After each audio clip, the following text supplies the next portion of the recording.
Thank you, Ajay. And I deem it a great honor and pleasure to be amongst, all the members of G2. It's the first time I'm addressing an audience of your forum. And I would like to compliment G2 Pune for having taken the initiative in organizing this very important webinar in the, time where all of us are in the lockdown. I would also like to compliment all the office bearers of G2 for the excellent work what they're doing, the social service in the kind of support they're giving to the poor and downtrodden in these troubled times. And I would like to compliment Mr. Ravi Jain, Mr. Ajay Bora, Mr. Ajay Mehta, Mr. Kantilalji Oswal, the chairman, Mr. Akash Jain, Mr. Dinesh Jain, and of course my good friend Satish, who has invited me to be a part of this webinar. I would like to compliment each one of you present here, all the office bearers of G2, the professional forum team, for the good work you're doing in this times of need. I would also like to recognize the presence of Mr. Vaibhav Sankla, my co-speaker, who will be speaking on the subject also. Friends, what I thought we should make this seminar interactive. So I requested Satish that maybe for 15-20 minutes I would be speaking on what is the current status of the economy, where we are all heading towards, and as professionals, what is the role each one of us can play in a scenario where the country is going through challenging times. I think myself, I'm a practicing chartered accountant at Bangalore. I put in about 30 years of experience, and as Satish said, I was the president of the Institute of Chartered Accountants of India. I had the opportunity of interacting with a lot of chartered accountants across the country, and as finance professionals, I'm sure we can play a very important role in assisting the government in overcoming the difficulties the economy is facing. So also other professionals, we have doctors also in this forum. I've been given to understand the kind of work they've been doing. Healthcare professionals have been doing yeoman service, putting their life at risk, and they're doing a lot of work. I think we should congratulate and respect them, and all the members of the medical profession in your G2 forum. I think we should cheer them and applaud them for the good work what they're doing. Friends, so what I will do is, as you know very well, currently the economy is going through a very tough time. We are almost come to the end of lockdown 2.0, and tomorrow is the last day. And lockdown 3.0 would be a staggered version of this, wherein many of the activities, economic activities, would bounce back. And definitely all of us are aware the way many sectors of the economy has been impacted. If you begin, the most impacted is the tourism and the leisure sector. The kind of travel all of us have seen today, global travel, domestic tourism, overseas tourism, the entire sector would get impacted. And according to me, many businesses would not be able to bounce back until unless there's a permanent cure for this COVID and there's a vaccine that comes in. Till a vaccine comes, people are ready to travel. I think tough times for the tourism and the leisure sector. So this is something which we need to keep in mind as to what are the sector that is getting impacted. Aviation sectors, all of us have seen, they're not able to take that, start their business, even though the government has said that the flights will resume a little later. So aviation sector is going through a lot of turmoil today, because absolutely they have to pay huge rentals to the to the vendors who have given their aircraft on lease. So they're not able to get the passengers, and as a result of which we'll find that it's difficult for the aviation sector also in the short term to bounce back. Automobile sector, since July of last year, they went through tough times and the sales was not picking up. And I think all of you have seen in the papers that most of the companies like Maruti Suzuki, or whether it is any of these Hyundai, have reported nil sales for the month of April. And until unless things bounce back, the automobile sector would also have very tough times, and it is for us to see. As far as the construction sector is concerned, whether it's commercial real estate, whether it's residential real estate, these sectors also will see tremendous pressures, because today what is happening, developers do not have the money to complete their projects. People who have taken huge retail loans, I was on the board of Indian Overseas Bank, I know how difficult it is. People have leveraged on housing loans, and they'll not be in a position to pay their EMIs on time because of their job insecurity, because of layoffs that is taking place in various sectors of the economy. There'll be a lot of defaults on the housing loan sector also. So definitely the construction and the real estate sector would have a lot of issues. Financial services sector would get a lot of would get impacted. When we talk about the financial services sector, I also would include the banking sector, because the banking sector has to give come forward and give support to the economy, give ad hoc working capital facilities to the businessmen. They're able to bounce back. As far as education, oil and natural gas, and other sectors of the economy like the health sector, the food sector, the medical supplies, I think there's nothing much to bother about these sectors. They will definitely do well, especially the medical supplies, the food sector, e-commerce sector. ITS also will go through some trouble time, but yes, there's nothing to panic. Education, most of it is going online. All the universities and colleges across the country are switching over to an online medium of education. And today we find that assessments in colleges are taking place online. Students are being asked to submit their projects online. So what I'm trying to tell you is that when I just give you a bird's eye view of the economy, we see certain sectors of the economy that are extremely in a bad shape, certain sectors of the economy that needs to go with a lot of caution, and certain sectors of the economy that are doing that would continue to do well. So we have different sectors of the economy. So let's be positive. I am a guy who's very positive. I always believe Indians are good at facing challenges, overcoming challenges, working together, and maybe once things settle down and the economy slowly bounces back, we can see a lot of activity taking place. And I'm sure all of us can see back the good times what we had. All of us have to put in more effort. There can be no substitute other than hard work for each one of us, whether you're a doctor, whether you're an architect, whether you're a lawyer, whether you're a chartered accountant. I think each one of us have to put in additional work. We need to put in additional time to see that we go through these challenging times, and I'm very confident that we'll all be able to go through. Friends, having given you an idea as to what is happening in the economy, I thought I should share as professionals, since I am a chartered accountant in practice. I think for professionals, what is very important is that we should keep ourselves relevant. We should keep ourselves updated. We should be available to clients always. So also whether it is lawyers or company secretaries or architects, we need to see that we are always available to the clients. So what I thought in the next 15 minutes is that I would just tell you what are the key things that we need to do in this scenario, in the time when we are at home. Last 45 days we've been at home. Next 15-20 days we'll be working partially, and we'll try to kickstart our activities in our respective offices.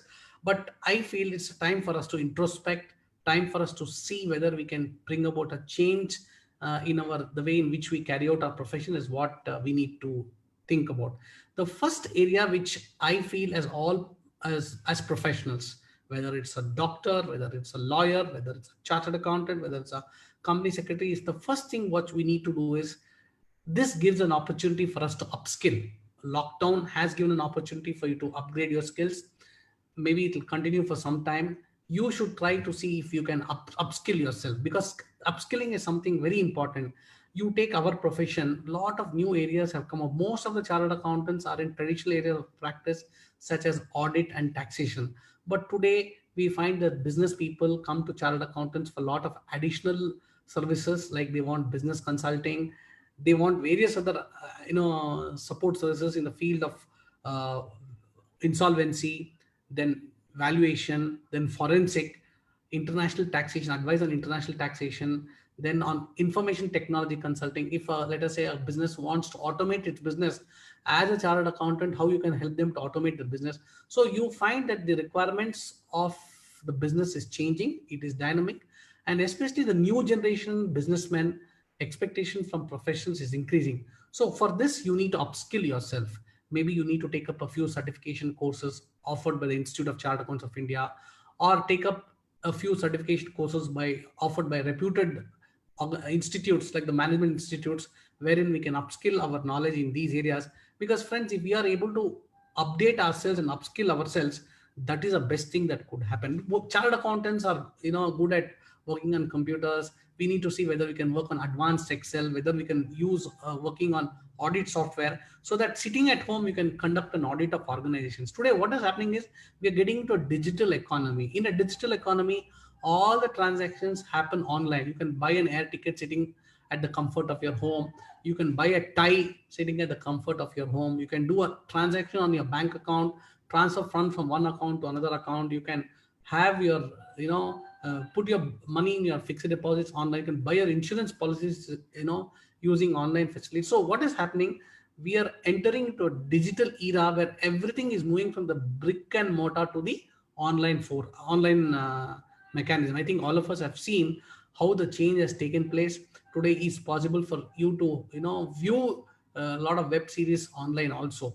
So what is important for us to know is that because of the developments taking place in information technology, developments taking place in high quality telecommunication, we as professionals should try to see how best we can offer our services online to our clients. Whether if you're a doctor, whether you can offer services to our clients maybe through a Zoom call.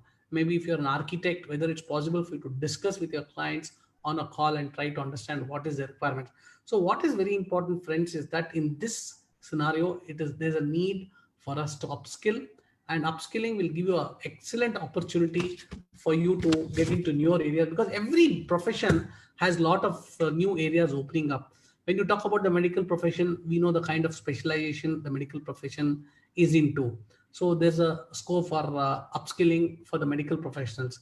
When you take legal, the profession, yes, there's an opportunity for them to specialize in intellectual properties, or in insolvency. So many new areas are there for them to specialize.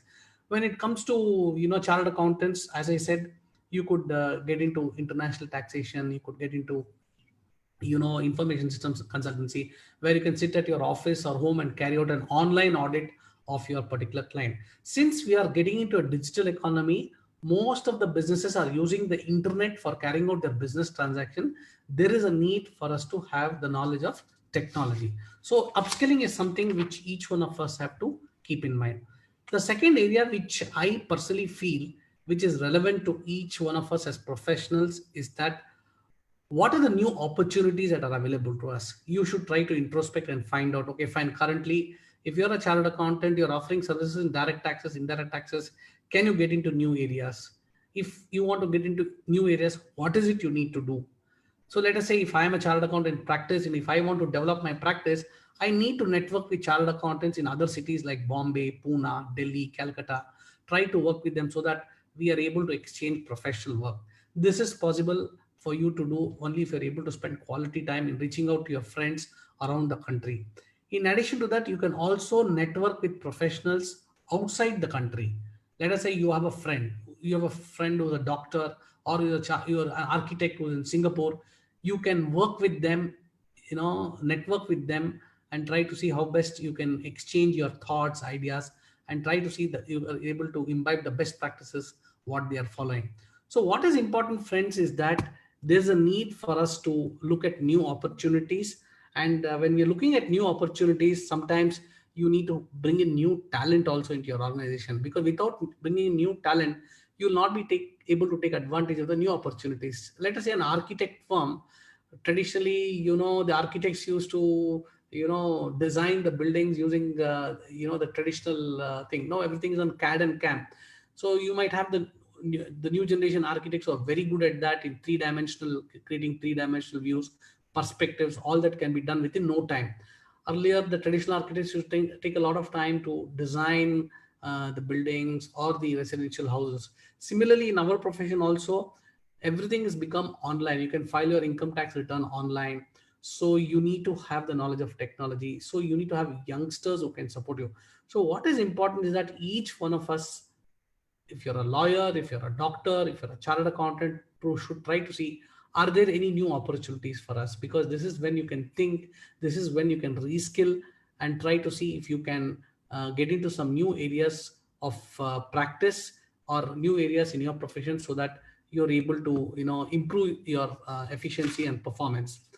The third area which I personally feel is that we need to automate our operations. If I am a chartered accountant, I need to see whether I am technology is adequate in our office. If you're a doctor, you should see whether your clinic or whether your hospital is adequately equipped with technology. If you're an architect, you need to see whether you have the right kind of IT resources in your office. When we talk about IT resources, it could be both hardware and software. When it comes to a chartered accountant's offices, we find that most of the chartered accountants do not invest adequately in information technology, in IT. So I would make a request to all the chartered accountants in this particular forum that if you get an opportunity, please invest in good hardware, good software so that you're able to scale up your services. Today, the first thing what you can do is all of us could do is move to the cloud, because everyone is talking about working from home. How can you work from home when your data is in the server in your office? You can't work from home. So there's a need for you to see if you can move all the data of your organization, whether you're an architect, whether you're a CA, whether you're a doctor, to the cloud. So you need to sign up to a cloud, what you can say, service operator. You can speak to them, find out which is the best cloud operator. Try to see if everything is moved to the cloud 24/7, sitting at your office, sitting at your home. Your staff who are on the move can access the data of your office. So the first thing what we need to do is invest adequately. Number two is to see that you're investing in cloud infrastructure, and you need to have proper disaster recovery system. Something goes wrong, let us say with the data, whether you're able to recover the data, whether proper backups are being taken. All these you need to spend some qualitative time and see that you're able to bring in some new developments in technology to your office. Today video conferencing has become very common. Today, if clients are not ready to come to your office, patients are not ready to come to your clinic, if you're an architect, you don't have clients who are ready to come to you. So best thing is to use apps like Zoom, what we're using today. You have Blue Jeans, you have GoTo, so many other video conferencing apps are there. So you can set up a meeting with your client, get your client on board, discuss with him, and a lot of personal visits can be eliminated by using this technology. For this, you need to see that all these technologies are built not only for you, for your entire team in your office, so that let us say a team of 10-15 people can go on to a video call and chat with your clients. Let us say an architect is chatting with a team of engineers or his clients, he can do it. A doctor can interact with his patients. A chartered accountant can speak to his clients, and it is possible for us to use these video conferencing facilities. You should also invest in a good office management software to manage your offices. Today, when we go to a good corporate hospital or go to one of any of the multinational accounting firms, you find that the office management is very good. The way the entire work is bifurcated in the office, the way office is run. I think people like Satish have done a lot of work on this office management software area. We should invest in a good office management software solution so that we're able to automate all the repetitive tasks in our office. So things like billing in our organization, things like mapping the time spent by each employee, trying to monitor your accounts receivable, everything becomes online so that you're able to offer better services to the client. And also you can also automate your document management system. What do you mean by document management? So today we have a lot of documents. If it's a doctor, he'll have a lot of medical records of his patients. When it's a chartered accountant, I'll have a lot of records of my clients for each of the assessment areas: profit and loss account, balance sheet, his tax audit report, his memorandum and articles of association, his GST registration certificate, GST returns. I need to organize all these documents in an orderly fashion so that even if my client wants it, he should be able to access the documents which have kept it in his folder using his password and using his password. I would suggest that we need to invest in a good management system, document management system. So what is important, friends, is that it is essential for you to automate the complete office so that you can work wherever you are. Once your data is on the cloud, once you have a document management system, once you have office automation software, it is possible for you to operate from wherever you can. Whether you can operate from the airport, you can operate from your home, you can operate from your office, your staff can operate from their audit place where they go.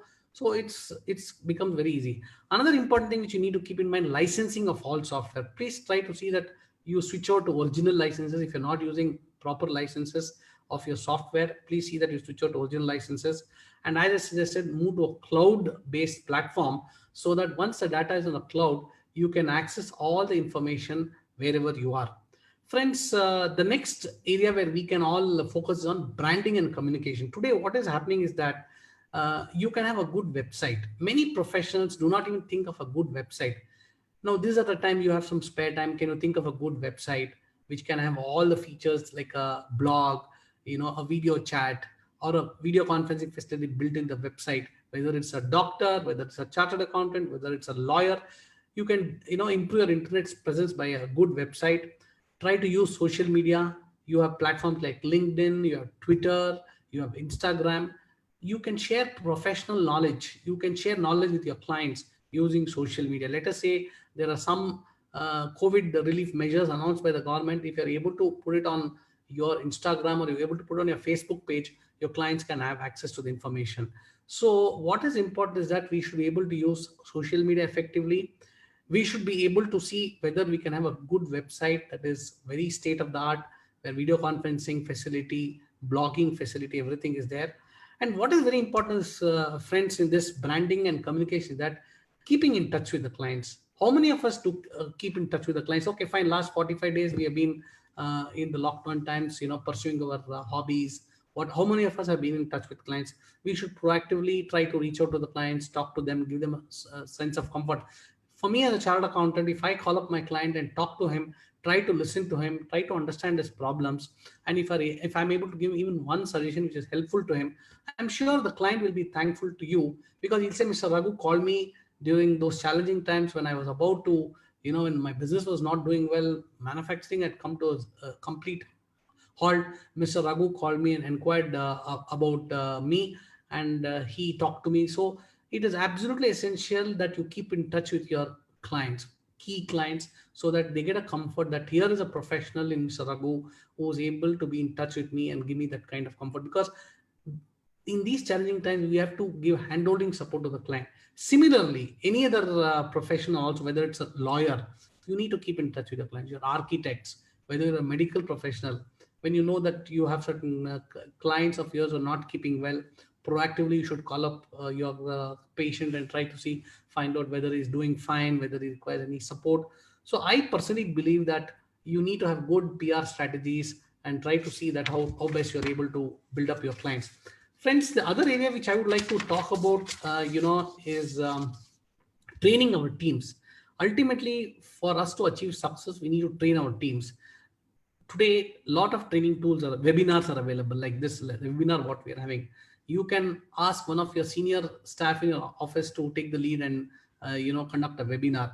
And in a profession like us, where a lot of new technologies are coming, like robotic process automation, artificial intelligence, then data analytics, blockchain, a lot of learning can happen for your team. Even for the medical profession, they need to understand how robots can be used in their today. If you go for eye surgery, everything is automated. The patient has to just lie on the bed. You have a computer that comes close to, you have a robot that comes close to your eyes, and it carries out the laser treatment. Everything is automated, and the doctor hardly touches any portion of your eye. So every profession has got a lot of technology, like robots being used in the medical profession.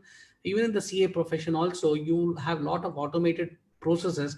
Let us say the vouchers that have been generated, you can use a barcoding scanner and try to punch the vouchers on tally. So robotic process automation will come, blockchain would become a reality. Artificial intelligence is there, everywhere in all our houses. Today, you come home and you say, "Hello, Alexa, can you play this song for me?" You have the song, playing for you on the TV because of artificial intelligence. Analytics is very important, because whether it's doctor, whether it's chartered accountants, we deal with a lot of data. We need to analyze the data and see how best it is useful. Finally, friends, I think as professionals, we also have a role to play in helping society. I think your organization is doing a great job. As professionals, we can afford to help the society. We can proactively take a lead, be a part of such forums, and see whether you can support the community. Because when you look at society, a lot of underprivileged people. You see the kind of sufferings the migrant population is having today. So what would happen is that it is essential that we need to contribute something to society. These are the few thoughts which I thought I would share. Then I would like to take the questions of all the members. Almost 353 members are there on board. I would definitely like to take the questions from all of them. Thank you very much.